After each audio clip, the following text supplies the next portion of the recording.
విశాఖపట్నంలో కనక మహాలక్ష్మి అమ్మవారు ఒక చెయ్యి తెగిపోయి ఉంటుంది అమ్మవారికి. మరి ఆవిడ ఎంత అనుగ్రహమూర్తి!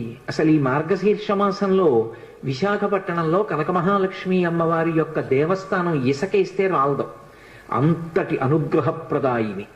ఆ తల్లి పాదముల దగ్గరికి వెళ్ళి నమస్కరించాలి తప్ప ఆవిడ అనుగ్రహించలేనటువంటి విషయం లేదు. ఈ మధ్య కాకినాడలో నాకు అత్యంత ప్రాణ సమానమైనటువంటి మిత్రుడు, అతన్ని గుండె ఆపరేషన్ చేయడానికి థియేటర్లోకి తీసుకెళ్లారు అని చెప్పి డాక్టర్ గారు నాకు నా ఫోన్కి మెసేజ్ పెడితే, ఆయన్ని రక్షించుకోవడం నా చేతిలో ఉంటుందా? ఆ పరదేవత రక్షించాలి. పసుపు నీళ్లతో కనక మహాలక్ష్మి అమ్మవారికి అభిషేకం చేశా సమయంలో. తిరిగి వచ్చాను, శుభవార్త విన్నాను. ఆ తల్లి గొప్ప అనుగ్రహప్రదాయిని. ఆ తల్లి ఏమివ్వలేదు, ఏదైనా ఇస్తుంది. విశాఖపట్నంలో కనక మహాలక్ష్మి అమ్మవారు ఒక చెయ్యి తెగిపోయి ఉంటుంది అమ్మవారికి.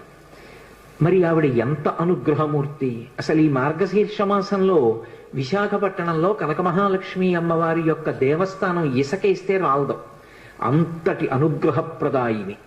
ఆ తల్లి పాదముల దగ్గరికి వెళ్ళి నమస్కరించాలి తప్ప ఆవిడ అనుగ్రహించలేనటువంటి విషయం లేదు. ఈ మధ్య కాకినాడలో నాకు అత్యంత ప్రాణ సమానమైనటువంటి మిత్రుడు, అతన్ని గుండె ఆపరేషన్ చేయడానికి థియేటర్లోకి తీసుకెళ్లారు అని చెప్పి డాక్టర్ గారు నాకు నా ఫోన్కి మెసేజ్ పెడితే, ఆయన్ని రక్షించుకోవడం నా చేతిలో ఉంటుందా?